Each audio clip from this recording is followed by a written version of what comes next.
Make sure y'all like, comment, and subscribe. So the first thing we're gonna dive right into with the NBA talk. We're gonna shout out to the Milwaukee Bucks.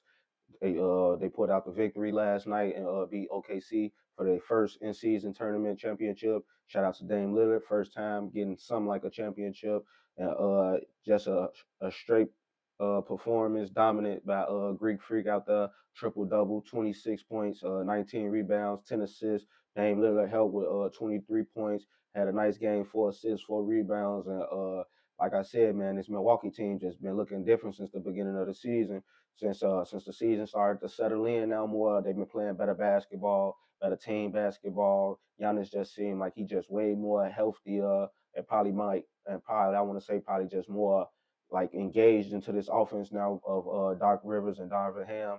And hopefully just him and Dame Lillard just starting to put it together right now. They got a decent, well put together team. Brook Lopez hit some big shots last night, stepped up for them. They got Bobby Portis. You know what Bobby Portis gonna do for you. I know they still trying to get Chris Middleton back healthy and help him back into the Atlanta because they kind of need him to. They need them 3-point shots in that mid range game that he can make. If he come back healthy and can contribute with making those shots, then that's gonna be big for them. But man, just the way Giannis was playing last night, if he just continue to, I know he gonna continue to play like that. But as long as that team continue to play like that around him, why he play like that, man, I ain't gonna lie, they probably can try to go back to the finals because you know Giannis a champion already, so he know how the playoffs go, he know how I feel to get to the finals, he know how to win, he know how to win the finals, so as at this point right now, it's all just putting the pieces back together to get back to another championship, and they start the season off real slow. Everybody thought they was just gonna be one of the worst teams in the league, and like I said, they turned it around, and right now they looking at the number six team in the Eastern Conference right now. So big shouts out to them, and definitely shouts out to them for getting that 500K. Everybody getting that 500K now, so it's like hey, if I'm on the Milwaukee team, I'm definitely happy. Half a million. Shit, some of them people ain't even getting paid that. So man, big shouts out to them. They were just on a dominant run all through the in-season tournament. They knocked off they even knocked off Detroit, a Detroit team who was killing a lot of teams inside the in-season tournament. They was able to knock them off, and then they was able to outlast the Atlanta Hawks after the Hawks just came off a big upset on the New York Knicks, and they was able to knock off OKC. Me personally, I feel like OKC probably would have been a better team and competed better if they would have had Chet Holmgren on the court. But injuries are part of the game, so you still got to go out there and go and compete. It was a real competitive game early on, but like late the third quarter and going into that fourth quarter, just Milwaukee just started to pull away, and they ain't had no answer for Giannis. If you ask me, I don't know why they had Alex Caruso sticking Giannis. I don't care if that is your best defensive player right now on defense. That's still barbecue chicken. That's a 6'11" player, and that's a 6'3", 6'4" player. Alex Caruso, he wasn't gonna stop Giannis. And every time they put him on Giannis just posted him up, put him in the post, and either scored the ball or turned around and passed it to somebody to knock down the open shot. So I feel like it's coming together for Milwaukee. They just gotta keep playing strong and finish the season like that. Another thing that I want to talk to, another thing I want to get into is the new NBA All Star format. So I was looking over it the other day and I was reading it was something like they said it's gonna be like it's gonna be like a 2-day event or something like that, and it's gonna be like 8 teams and they gotta try to score 40 or some crazy shit. I just know it ain't what we used to. We ain't finna get just no regular 3-point contest, then a slam dunk contest, and then we get the rise, and we ain't gonna get no more East and West game no more, I guess. So, and everybody been wondering like who to blame for this. Is to blame the commissioner, you blame the players, you blame the fans, and me personally, I think you blame the players because as of late, like people just don't take the All Star game serious no more. Everybody comes to the All Star game and feel like it's just a game for them to kick back and relax, and it really ain't. For people who that's selected in the All Star game and be participants in the All Star game, this a game actually for you to go out there and compete.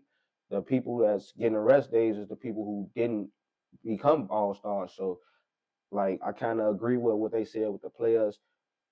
making Adam Silver forcing his hands because now he got to change it up because the NBA been losing viewership and the All Star game been losing viewership. People the less attendance starting to come to the All Star game, and it's all because they ain't taking the game serious no more. You know, back when Kobe and them was in the league, they used to take the All Star game serious. It really meant something. East versus West really meant something. The West and the East really wanted to show like we got the better side or we got the better side. You know, and certain players wanted to always outshine other players, and you know it ain't no more of that no more. It's a lot of buddy and people just going out there and just doing windmills and laying up and shooting the 3 pointers. If you want to just freely dunk, then you get part of the dunk contest. And if you want to shoot threes, a bunch of threes all game, you get in the 3 point contest. So I feel like you definitely can blame the players for sure for this new format of the All Star game. Hopefully it don't go well. Now just hear me out.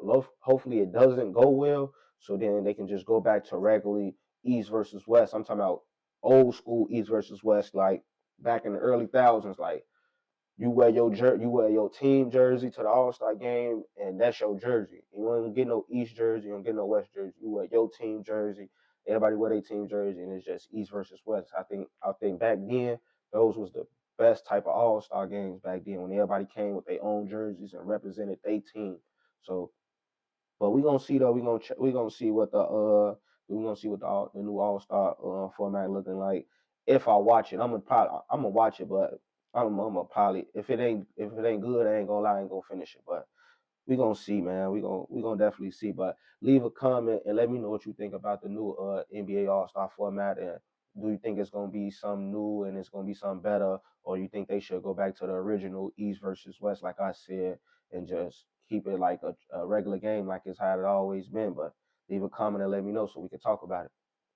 Another thing that I want to go over inside the NBA too is I just want to give y'all a rundown of the conferences and everybody's standings right now. Right now in the Eastern Conference, the Cavs still sit at number one. The Celtics still sit at number two. The Knicks at number three. The Magic still holding firm at number four without no Paulo Banchero. So that's big for them. Like I said, the Bucks to move to number five. You got the Miami Heats at number six right now, and that's a surprise too because Jimmy Butler hasn't been playing too well this season, and it's seeming like the Miami Heat ready to get rid of Jimmy Butler and try to find a new home for him. And it's probably a few places you can probably put Jimmy at right now, and he can help a couple of teams make a deep run in the playoffs and even make the finals. Jimmy Butler he done been to two finals with the Miami Heat, so and everybody know when playoff time comes, it's just a different Jimmy Butler. During the regular season, he always just here and there, up and down, but he gonna give you some bit of consistency, but he ain't gonna ball out every game for you like that, especially now. But uh, the Heat still sit at number six. And number seven, you got the Hawks. Trae Young leading the Hawks. And I just recently looked at a crazy stat that was saying that like all these seasons that Trae Young been in the league, and he been like I was saying, he been putting on for the Atlanta Hawks and taking them to the playoffs by himself. He'd been an only All Star on that team. You know, he been the only All Star player on that team on every team he been on. So like I said, for everybody that was saying Tyrese Halliburton better than Trae Young, just let that sink in. You know, Trae Young almost a 10-year vet in the league right now. So for him to be that long into the league and never play with another All Star or another person on his team to become an All Star, and he done been to an Eastern Conference Finals and he steady taking the Atlanta Hawks to the playoffs is that's something great to see, and it's something you gotta appreciate while you're watching it. And at number eight, you got the Indiana Pacers, who with a real nice team that's better than the Hawks, and I think they team better than the Heat, but they sit at number eight right now. And I think they should be probably sitting a little higher with Tyrese Halliburton, and what you got a Miles Turner, a nice center over there. You got Pascal Siakam, a nice stretch four who can play the three or to play the four for you. You got Mathurin over there, who's a real good player. They got some nice good players come off the bench in Indiana. So um, I don't know if they gonna be at that HC all. I don't know how long they gonna be at that HC, but you know we gonna see. We're gonna go over to the Western Conference. At number one, we got the OKC Thunder. At number 2, you got the Memphis Grizzlies, and like I say, my Memphis Grizzlies really been playing some good ball. They just came off a tough loss against the Lakers a couple of games ago. Anthony Davis had a crazy game, like 40 and 16 or something like that. But like I said, you gonna win games, you're gonna lose games. But long as they showing a way much better improvement from last year, being nowhere in this conversation right now to being a number 2 team in the Western Conference right now, ahead of the Nuggets, who are a championship team, ahead of the Warriors, ahead of the Suns, who most of these teams is supposed to be better than them on paper, but Memphis holding it down right now for the number 2. At number 3, you got the Houston Rockets, Jalen Green, Shangoon, Fred VanVleet, them young boys. They trying to put it together. They've been playing some good ball as of lately. I don't know how long they can make it last, because a lot of people be running out of gas after the All-Star break, and the All-Star break coming kind of fast. We almost at the end of December already, and next thing you know, you're gonna be looking up. It's gonna be February in the All-Star break. So and the NBA season go fast. So we're gonna see if the Rockets gonna hold down that number 3 spot. But right now, that's your number 3 team in the Western. Number 4, the Mavs right now. I feel like the Mavs sitting comfortably at number 4 right now. Ever since they picked up Klay Thompson, it's been real good for them now. I was just thinking about it. I was thinking like, man, Luka ain't been really having too many crazy games like that he had last year like that. And mostly it's because they picked up Klay Thompson. They picked up Klay Thompson, so he's a good catch and shoot player for them.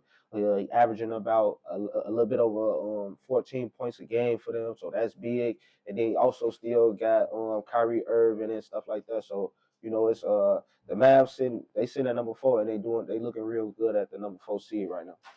Sitting at number 5, you got the Denver Nuggets, former champions. Jokic been trying to hold it down, man. He ain't been getting a lot of help from his team lately. I want to say Jamal Murray. Hopefully he gonna come. He gonna probably get it together in the second half of the season, because right now he just been playing real inconsistent. I don't know if he dealing with injuries or something like that right now, but hopefully he can turn it around and start helping Jokic out more, like how he did during that championship year run, because he definitely ain't been himself lately, if you ask me. But shout out to Wes Westbrook, because Wes Westbrook been a huge help for them off the bench. He been coming off the bench, putting up double doubles, putting up triple doubles, hitting big shots for them, steals, blocks, everything. So he been looking like it was a big pickup for the Nuggets for Wes Westbrook. So I definitely feel like the Nuggets gonna stay in that top five area in the Western Conference. I don't really think they're gonna go nowhere, just because like I said, they're a former champion. You got Jokic, a former I think 4-time MVP. So it's like with a person like that, with a team like that, they know what they're doing, and they gonna hold it down. At number 6, you got the Suns.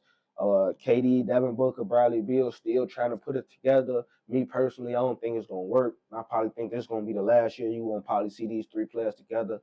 I don't know who gonna move, but I definitely feel like somebody's gonna get moved very soon, because I don't see this team really going nowhere or putting it together for them for to really work. And my reason is because they don't really have a point guard. Devin Booker do his best trying to be a point guard. He can get you some assists out there, but he's gonna turn the ball over just because he's not a true point guard. He's a true shooting guard. You got Bradley Beal, who's also to me a true shooting guard, and then you got Kevin Durant out there, who just a pure scorer of the basketball. So you just got 3 scorers on your team, and you ain't really got no real point guard to really facilitate the offense, so everybody can just get to their spots and they can get their shots off, and you know everybody else got to do another job that they ain't really accustomed to, and I feel like that's gonna be the downfall for the Suns, but they holding down right now for the number 6. Number 7, you got the Warriors. The Warriors still looking like a good team, even though without Klay Thompson, they still keeping it up afloat. Steph Curry got the team on his back right now. I feel like he's doing all he can right now. And at number 8, you got the Timberwolves. Timberwolves just a couple of weeks ago, really just like last month, they were sitting right outside the top 8 teams in the Western Conference. They done put some wins together, probably turning their season around now. Anthony Edwards, Julius Randle, they sitting at number 8 right now. So see if they gonna move up some, or they gonna just keep that eighth seed right now.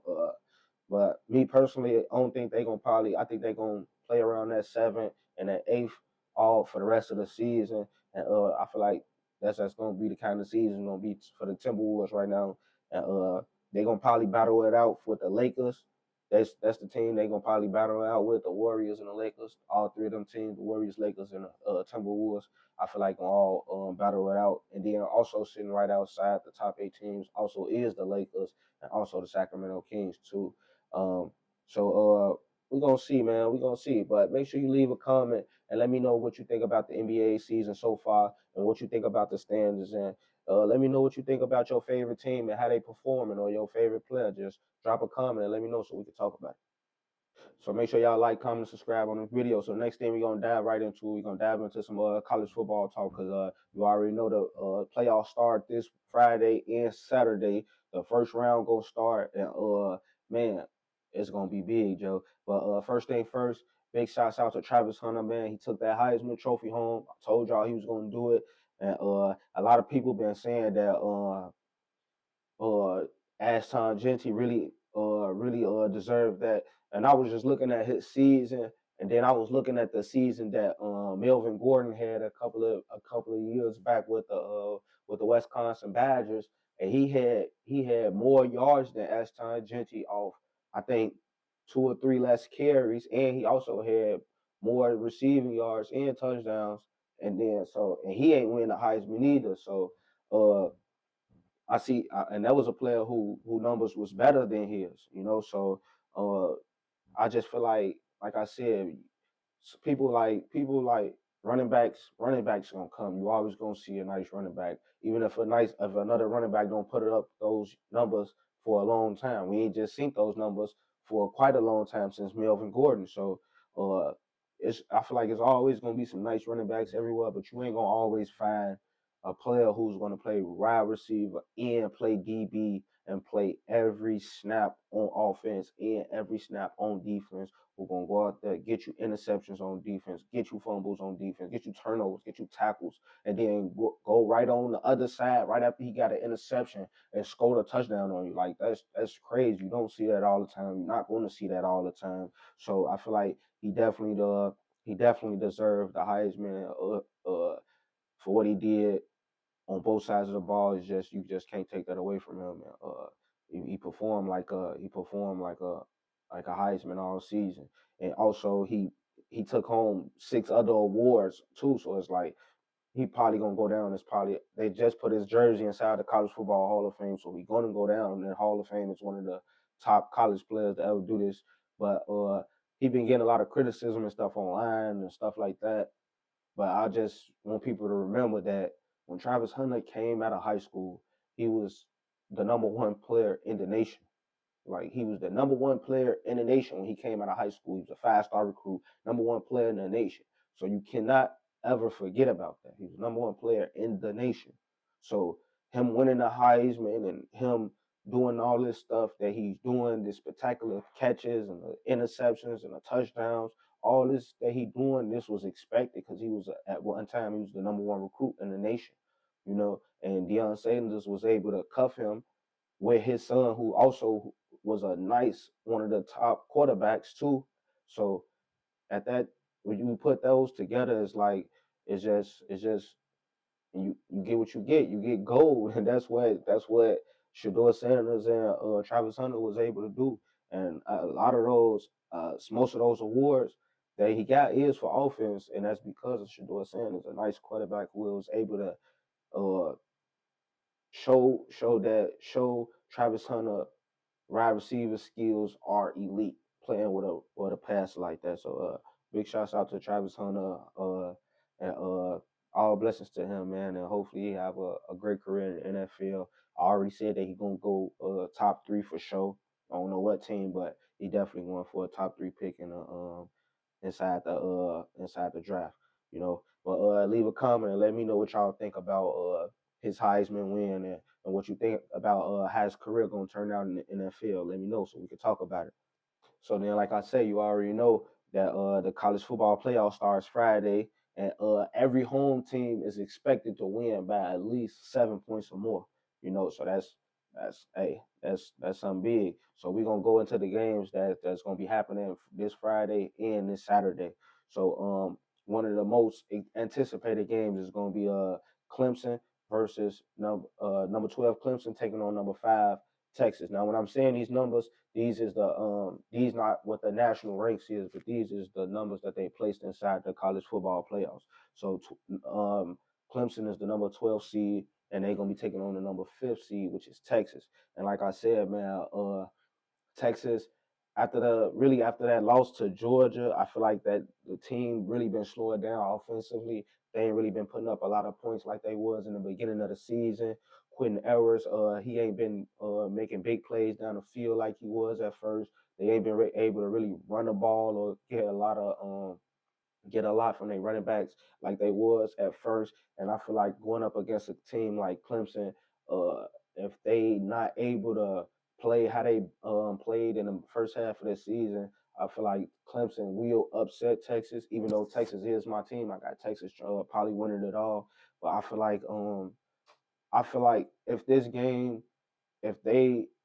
in this game, it's a close game or it's a turnover type game. I feel like you go to Archie Manning in a situation like this in the college football playoffs.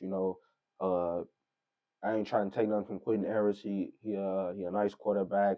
Hopefully get picked in the draft, but I just don't feel like I just feel like this team kind of rallied behind Archie Manning a little bit better than they do with Quentin Harris.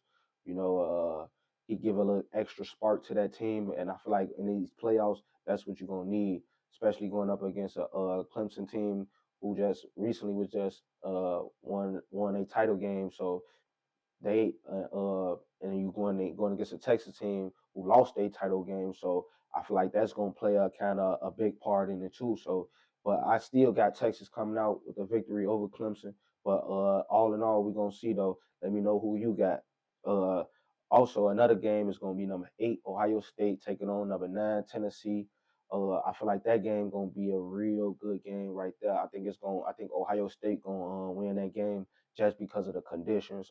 Tennessee, a team that's uh, they fairly okay running the ball, but I feel like they gonna try to put the ball in the air more times, and I feel like just because they're gonna be playing in Ohio and it's gonna be cold, I feel like that's gonna be part of the reason why they gonna lose the ball. I feel like Ohio State gonna probably run the ball a little more and try to control the clock and push points on the board and come out and just stop them on offense. Because like I said, I feel like they're gonna try to pass the ball. I don't think they're gonna be able to run the ball.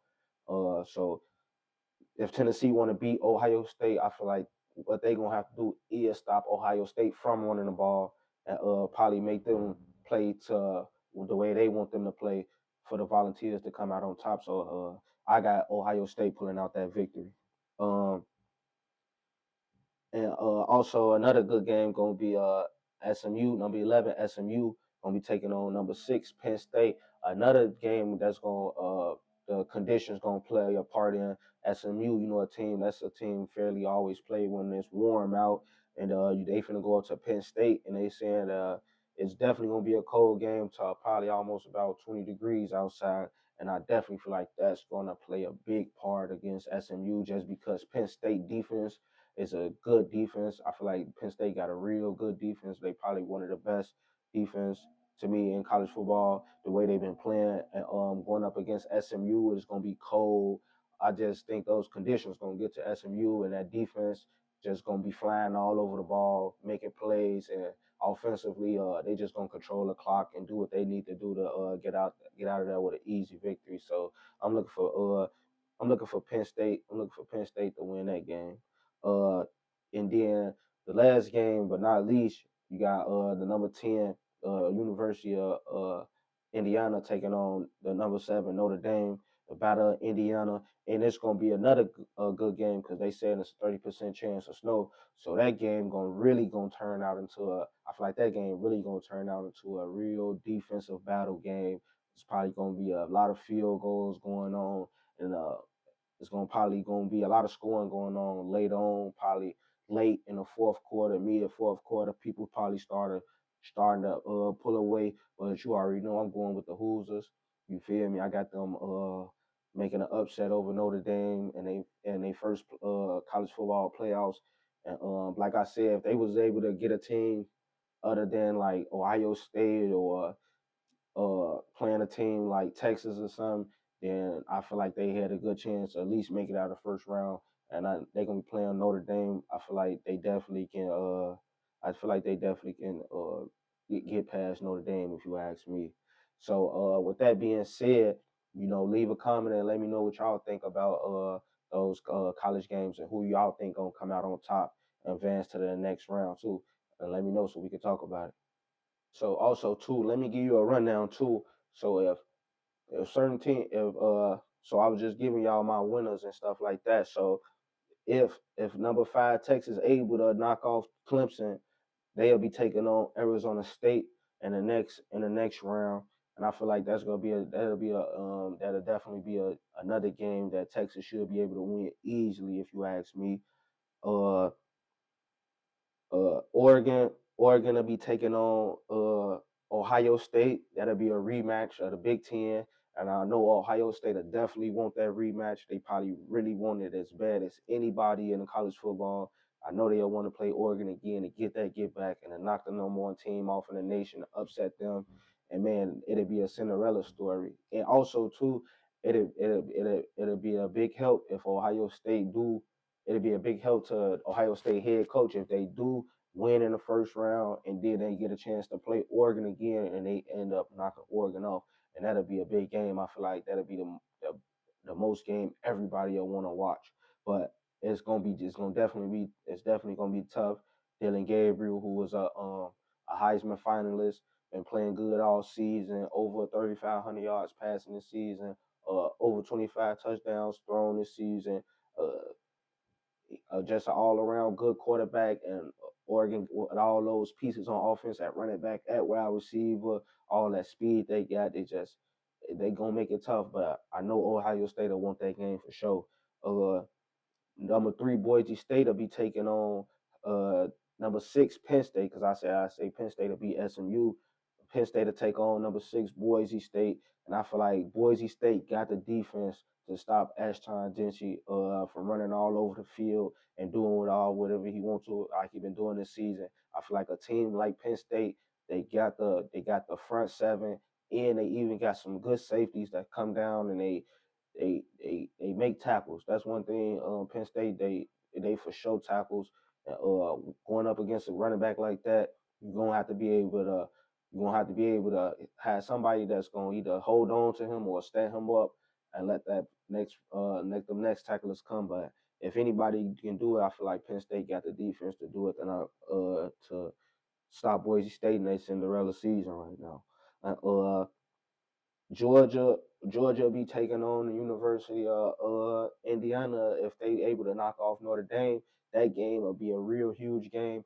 I know Georgia be the favorite going into that game, going against the Hoosiers, and the Hoosiers probably that spread for that game will probably be so crazy because everybody think the Georgia probably going there and walk all over the Hoosiers, but I don't really think it'll be that case just because um if you look over if you've been watching the season, it's ways you can beat Georgia.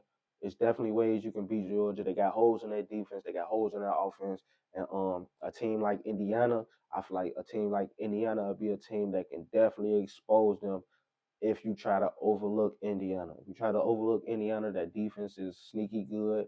They got some good linebackers, and then that offense is definitely good. They're gonna get out there, they're gonna put up points, they're gonna throw the ball. So that game, everybody probably thinking that's a good, easy game for Georgia. I think that's gonna be the toughest game for not the toughest game they played this season, but I feel like that's gonna be definitely be a tough game for Georgia. But we're gonna find out. We're gonna see, man. I'm real excited about it. And I hope y'all is too. Like I said, leave a comment and let me know what y'all think about it. And so we can talk about it on the show. So make sure y'all like, comment, and subscribe on the video. So last but not least, the final thing we're gonna get into, man, we're gonna get into some NFL talk, man. We had a crazy weekend, crazy Sunday, man, crazy Monday. We had a special Monday, a doubleheader. The Bears and Minnesota played. Then we had the Falcons and the Raiders. So we're gonna jump right into it. But before we jump into the games though, first thing I want to talk about, what's been going on with these players lately. So Sunday night football, Rams was playing the 49ers. Crazy game. Greenlaw made his season debut after he tore his Achilles in the Super Bowl. He came back in the game. He was fairly having a good game, but ended up coming out of the game because they say he was having knee problems on the sideline. So they tried to send Devondre Campbell out there, and he told the team that he basically wasn't going in to play. And then next thing you know, he was walking off the field, going into the locker room, leaving the game. And then also like a couple of games before that, Deontay Johnson, who was a new member of the Ravens, you know, did the same exact thing, refused to go into the game, told the team he didn't want to play. I just wanted to know, like, at what point in time that this started being a thing, or when it started being cool, trying to tell people, yeah, you ain't going in or you ain't gonna play, and then just walking off the field. Like, you, at the end of the day, you get paid to come do a job, regardless of, I know, regardless of who in front of you, or jealousy, or any of that, or how many snaps you playing, or the action you getting. At the end of the day, man, that ain't cool, and I feel like that ain't no good example to be sending out to kids that's playing football out here, especially with all this NIL deal stuff going on with high school and college, for them to be seeing players that they possibly look up to, or trying to be like, seeing those players telling their team, no, they don't want to play, and walking off the field and just giving up on the team. I feel like that's probably like one of the worst things you could do to your team when your team needed you, especially like Devondre Campbell. The 49ers needed him to go into the game. Once Greenlaw came out, he was the next man up, and you basically turned your back on your team like that. Uh, Stuff like that breaks the locker room. People in the locker room won't look at you the same, won't even talk to you, or won't even respect you. You will lose respect like that. Not even just in your locker room, just around the NFL. Because other commissioners see that, they not gonna forget that. Other players see that, they not gonna forget that. Uh, it just ain't cool, man. No matter what it is, you can no matter how raw you feel like you is, or how much you should be ahead of the next person, you show that by being on the field. You don't show that by telling somebody, oh yeah, you ain't going out there to play, and walking off the field. So I feel like whatever consequence come to them for that, I feel like they deserve it, because at the end of the day, you getting paid a lot of money to go out here to play a sport. And if you suiting up, if you ain't saying this stuff before the game, that you can't do it, or this or that and the third, then all right, cool. But in the heat of the moment, ain't nothing wrong with you. The team needs you, and you flat out telling the team like, no, you ain't getting in, and you ain't even no superstar player, no all pro player. You ain't got no ring. You ain't nobody. So it's like, you can't be. That ain't cool, man. And I feel like that's a bad look. That's a bad look, and I feel like players like that need to be get gone, because uh, that's a bad look on the team. It just ain't cool at the end of the day. But leave a comment and let me know what y'all think about that, and we can talk about it. But another thing I want to talk about, in the NFC, we got some real good ball playing. We got some real good ball playing in the NFC right now. The Eagles sitting at 12-2, the Lions sitting at 12-2, and Minnesota sitting at 12-2 right now.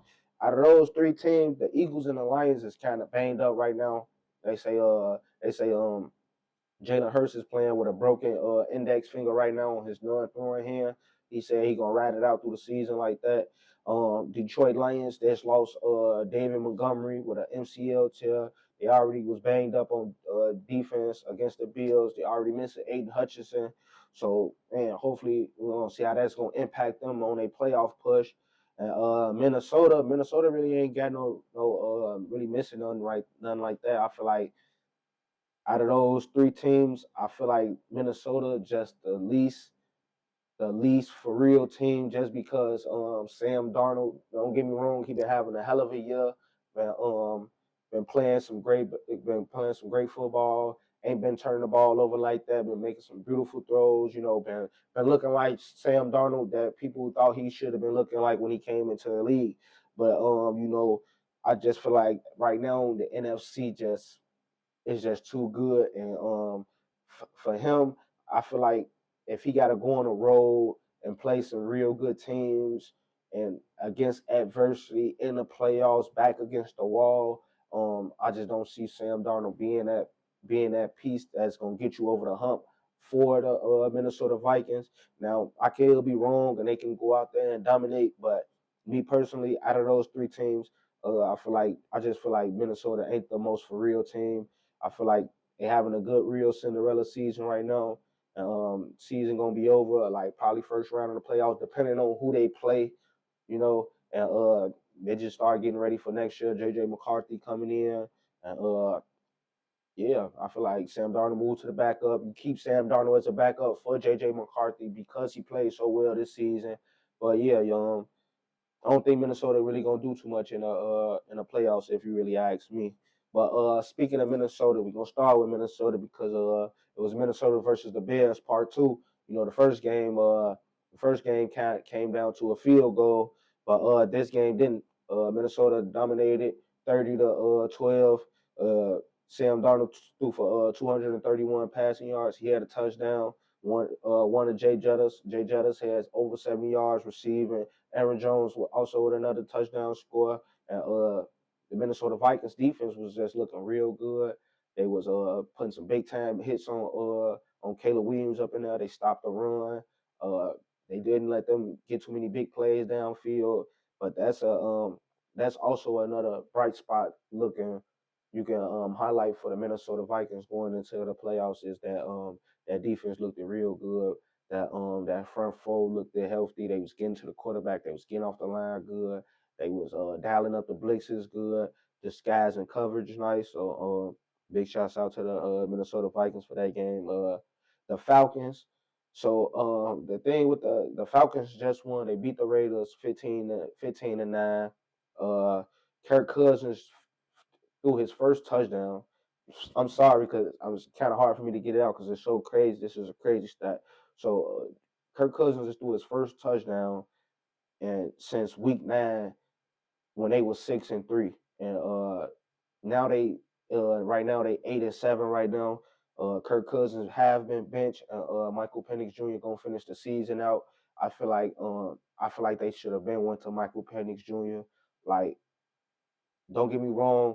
I was riding Kirk Cousins coattail kind of hard. I was his probably one of his biggest critics early on in the season, but he was coming up and making plays and keeping the Falcons in games late. But as of week 9 going forward, they was losing a lot of games. He was turning the ball over a lot. Yards went down. Completion percentage went down. And I don't know. I don't really know what happened to him. He was playing some good ball. He had a 500-yard game, 4 touchdowns. But about week 11 was when I was like, yeah, they probably should go to Michael Penix Jr. and let him go and finish the season out before it get too out of control. Now it is. Now it's too late. Well, probably not too late. They still probably can get a chance to sneak into the. I don't think they is, but I feel like them going to Michael Penix Jr. right now probably is the best choice for them, especially going into next year. You just want him to build some type of confidence. But yeah, just saying that he threw his first touchdown since week 6. You know, this week this week 16 now. So it's like that's crazy. Kirk Cousins, that's definitely crazy. But that's what I was saying at the beginning of the season. Even though he did perform good in some games, that was still my question. Though it was like how he was gonna fit, and like he had some good glimpses here and there. But like I said at the beginning of the season, I feel like Michael Penix Jr. should have started. If you wasn't gonna start him, you probably let Kirk Cousins play a few games like they did, 6-3, and then switch the quarterback. But they didn't, and now they see is in a in a and like in a balance right now. So we're gonna see how it's gonna end out. The Packers beat the Seahawks 30-13. Jordan Love 229 passing yards, 2 touchdowns. Josh Jacobs 96 rushing yards, a touchdown. Packers look good as long as Jordan Love don't turn the ball over, like I said. The Eagles end up beating the Steelers in a real good game. They won 27-13. Jalen Hurts 290 passing yards. AJ Brown and Devontae Smith both over 100 yards receiving. I don't think AJ Brown was complaining after that game. Uh, the Bills beat the Lions 48-42. Detroit almost pulled off a comeback late in the third and fourth quarter, but Josh Allen and the Bills weren't having it. Josh Allen had a monster game, 362 passing yards. He had 2 passing touchdowns, and he had 2 rushing touchdowns. James Cook matched that with 2 rushing touchdowns, and he also had 100 yards rushing. The Buffalo Bills continue to look like one of the best teams in the AFC, and Josh Allen keeping his MVP campaign strong. The Broncos beat the Colts 31-13 with a late fourth quarter surge of points, 21 straight points in the fourth quarter. Bo Nix threw 3 touchdowns, but he also threw 3 picks. So we're gonna see how that gonna work out for him when it come down to the Rookie of the Year. The Bucks destroyed the Chargers 40-17. Baker Mayfield 288 passing yards, 4 touchdowns. A real nice running game, a real nice game on the running game too for them too. And the Bucks keep their season. The Bucks season ain't over yet. They still got a chance to make the wild card, but also the Chargers season ain't over yet either. So we're gonna see what's gonna happen.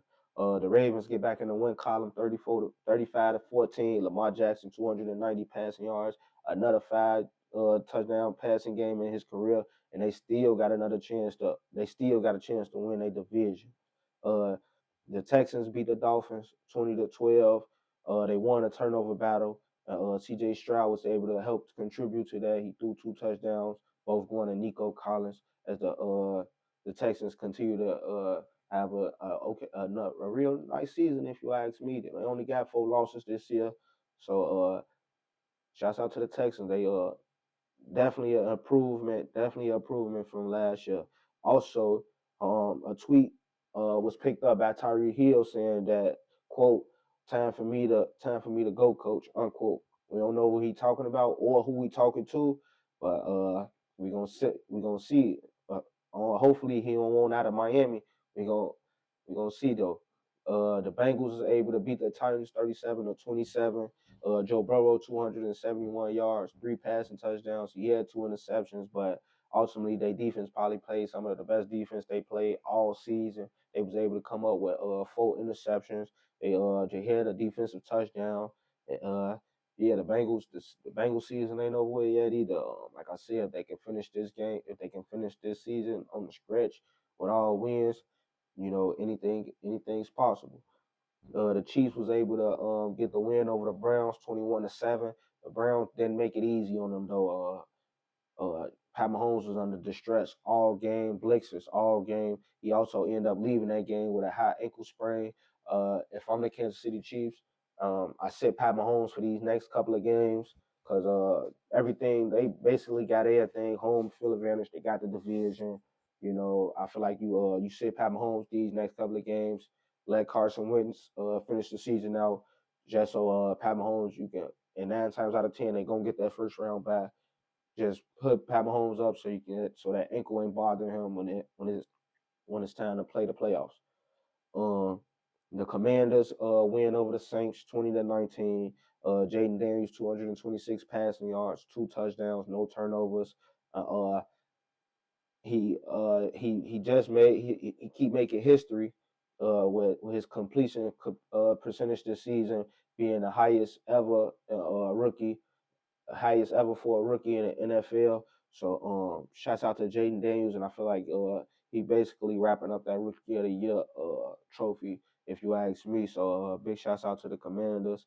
And last but not least, like I said, the 49ers and the Rams played. It was a real defensive battle, bunch of field goals, but late in the game, Matthew Stafford was able to find Puka Kanua down the field and put this team in a position to kick a game-winning field goal. And the Rams, man, they've been on the 3-game, I think a 3 or 2-game winning streak ever since they beat the Buffalo Bills. They've been coming out playing some good ball. The Rams, another good team who been a Super Bowl winning team with Matthew Stafford. a real sneaky good team that I feel like if they sneak in the playoffs, a team that don't nobody really want to play. Their defense been coming up big lately of these last couple of weeks. The offense ain't played too good against the 49ers, but the 49ers, that's a great defensive team. Uh, but they've shown that they're able to put up points, and they will put up points with Matthew Stafford. So uh, we gonna definitely see what's gonna go happen with the Rams. But leave a comment and let me know what y'all think about those recent games that just passed. And if I missed out on your team, let me know so I can talk about it. Uh, Next thing we're gonna dive into the games we got. Tomorrow is Thursday night football. The Broncos take on the Chargers, two teams who still trying to keep their playoff hopes alive. Bo Nix came off 3 touchdowns and 3 picks. Justin Herbert ain't like I said. I said this a couple of episodes ago that I don't think he was gonna finish the season off good how he started, and that's how he been doing the last 3-4 years. And I feel like that's as that's that's just who Justin Herbert gonna be, and that's how his career gonna be. Uh, Harbaugh came over there. He did turn some things around, but he probably gotta fix some more. They gotta probably find some more pieces on defense, a couple of more pieces on offense as well. The Denver Broncos, who been they've been finding ways to win games lately. So they threw 3 picks. They threw 3 picks last week. But Bo Nix also three touchdowns late in that fourth quarter. So we're gonna see what that game gonna turn out to. Another good game gonna be the Texans versus the Chiefs. Like I said, the Chiefs should sit Pat Mahomes, let Carson Wentz go out there and play that game for them. That should be a good game right there. Texans versus Chiefs. Two good defenses, two good offenses with nice running backs in with some nice receivers. D Hop, Nico Collins, them. That should be some real good football. You already know I'm going with the Kansas City Chiefs, no matter if Pat Mahomes hurt or not. Uh, the Steelers take on the Ravens. The Ravens, like I said, they still got a chance to win a division. And if they knock off the Steelers, that'll put them the front runners and basically win a division for them. So look for that game to be a real good game. I'm looking for the Ravens to go in there and dominate. They lost against them the last time. Lamar Jackson got that on his mind. He going out there with a vengeance. He going out there trying to make plays. So definitely, that should definitely also be that's gonna be a good game. And that game gonna be played on the Saturday. So two those two games gonna be played on the Saturday. The Ravens versus Steelers and the Texans versus the Chiefs. So some special games for y'all right there. So make sure y'all tune in and make sure y'all and watch them games. Uh, Another good game is gonna be the Detroit Lions taking on the Bears again. The Bears 0-8. Ever since they lost to the Washington Commanders, they ain't been able to turn their season around. They've been having some real tough losses, but maybe they turn it around against this Detroit team. Detroit kind of banged up on defense and offense. They just lost Montgomery for the rest of the season, so it's gonna be a nice test for the Detroit Lions just because the Bears defense is a nice defense. So I want to see how that defense. I want to see how the offense going to hold up against that defense. One, they don't got that two-headed monster in the backfield no more. So see what Jared Goff gonna do. Um, the Rams gonna take on the Jets. Um, I don't really look for that game to be too much of a crazy game. Just two good quarterbacks with Aaron Rodgers and Matthew Stafford. So I feel like that's gonna be a kind of a gunslinger game. You got two good quarterbacks, two Hall of Fame quarterbacks. If you ask me, that's gonna put on the show. The Eagles take on the Commanders again when they played each other early on in the season. It was a good game. Uh, Jaden Daniels tried to put a drive together to put his team on to get his team to victory. I feel like the Commanders can pull this one out this time. Like I said, Jalen Hurts dealing with an injury, so I feel like if the Commanders put some pressure up on him and force him to be throwing passes before he ready or trying to run out the pocket and get a bunch of sacks, they can probably get a lot of turnovers. Not a lot, but they can get some win a turnover battle.